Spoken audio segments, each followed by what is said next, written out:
classmates and my dear students, you are watching Rediscover History. Last video में मैंने BA 5th same का जो द्वितीय वैकल्पिक प्रश्न पत्र है उसके सिलेबस को डिस्कस किया था. Today I am going to discuss the third optional paper, जो तृतीय वैकल्पिक प्रश्न पत्र है उसको डिस्कस करने वाला हूं. Let us start. देखिए, इस जो तृतीय वैकल्पिक प्रश्न पत्र है उसका शीर्षक रहेगा एथिक्स इन हिस्ट्री, यानी कि इतिहास में नैतिक मूल्य. ठीक है, और इसको 8 टॉपिक्स के अंतर्गत डिवाइड किया गया है. इसमें पहला टॉपिक रहेगा आपका introduction of ethics in history, यानी कि इतिहास में नैतिक मूल्यों का परिचय. ठीक है, यह नैतिक मूल्यों का परिचय, इस टॉपिक को आप पहले यूनिट के अंतर्गत पढ़ेंगे या उसका अध्ययन करेंगे. यहां तक जो दूसरा यूनिट है determinants of ethics, normative and applied ethics, यानी कि नैतिक मूल्यों के निर्धारक. डिटर्मिनेंट्स मतलब निर्धारक, नैतिक मूल्यों के निर्धारक. नॉर्मेटिव एंड अप्लाइड एथिक्स, यानी कि मानक जो एथिक्स हैं या अप्लाइड एथिक्स हैं, यानी कि अनुप्रयुक्त जो नैतिक मूल्य हैं, यानी कि मानक नैतिक मूल्यों के बारे में और अनुप्रयुक्त नैतिक मूल्यों के बारे में आप इस दूसरे यूनिट के अंतर्गत अध्ययन करेंगे. दूसरे यूनिट में आप पढ़ेंगे. यहां तक तीसरे यूनिट का प्रश्न है different early Indian approach to understand ethics, यानी कि नैतिक मूल्यों को समझने के लिए जो प्रारंभिक भारतीय दृष्टिकोण है, यानी कि जो भिन्न भिन्न प्रारंभिक भारतीय दृष्टिकोण हैं, किसके दृष्टिकोण? नैतिक मूल्यों को समझने के, यानी कि नैतिक मूल्यों को समझने के जो प्रारंभिक भारतीय भिन्न भिन्न दृष्टिकोण हैं उनका अध्ययन आप इस तीसरे यूनिट के अंतर्गत करेंगे. चौथे यूनिट में द सर्वे ऑफ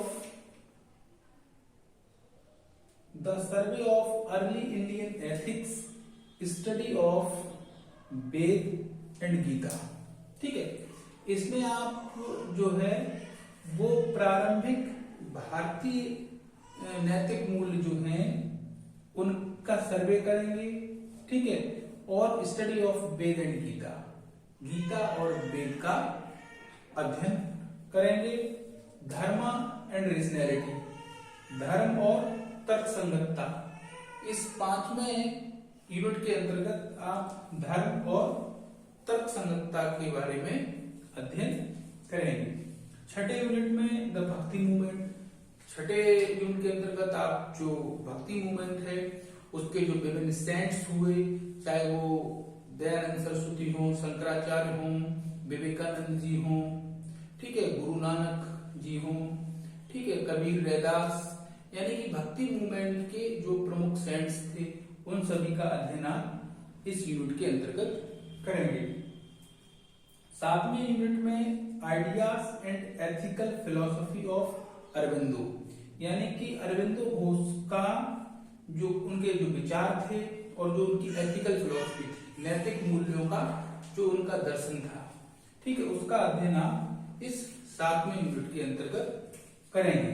8वें यूनिट में ideas and ethical philosophy of Gandhi and Radha Krishnan.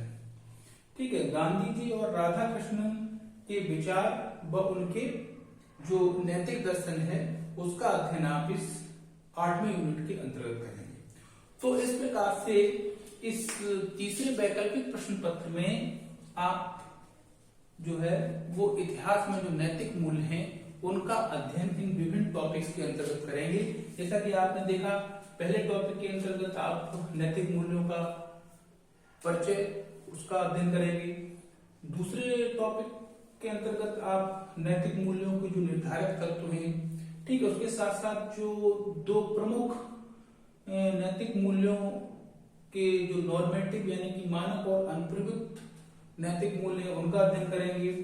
तीसरे यूनिट के अंतर्गत आप जो है प्रारंभिक जो भारतीय दृष्टिकोण है नैतिक मूल्यों को समझने का, नैतिक मूल्यों को समझने का जो प्रारंभिक भारतीय दृष्टिकोण है उसका अध्ययन करेंगे। ठीक है, इसी प्रकार आप चौथे यूनिट के अंतर्गत जो सर्वे ऑफ अर्ली इंडियन एथिक्स है उसका अध्ययन करेंगे। यानी कि इस प्रकार से आप इन 8 यूनिट्स के अंतर्गत इतिहास में जो नैतिक मूल्य हैं उनका अध्ययन करेंगे। So that is all for the day. और अगले वीडियो में मैं आपको BA 6th सेम का सिलेबस डिस्कस करूंगा। Thank you very much.